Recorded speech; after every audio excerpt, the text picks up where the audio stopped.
வரதட்சணை கொடுமை வழக்கில் கோவை மாவட்ட குற்றப்பிரிவு காவலர்கள் ஓராண்டாக தேடி வந்த இளைஞர் சென்னை விமான நிலையத்தில் கைது செய்யப்பட்டார்.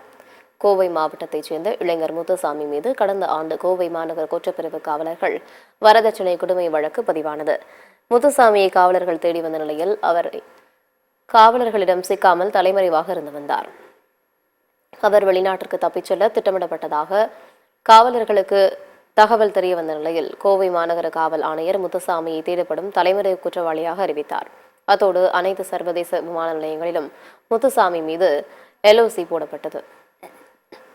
இந்நிலையில் சென்னையிலிருந்து துபாய் செல்லும் எமிரேட்ஸ் ஏர்லைன்ஸ் பயணிகள் விமானம் இன்று அதிகாலை 4 மணிக்கு புறப்பட தயாராகி கொண்டிருந்தது. அந்த விமானத்தில் பயணிக்க வந்த பயணிகளின் பாஸ்போர்ட் மற்றும் ஆவணங்களை சென்னை விமான நிலைய குடியுரிமை அதிகாரிகள் கணினி மூலம் பரிசோதித்து அனுப்பி வைத்துக் கொண்டிருந்தனர்.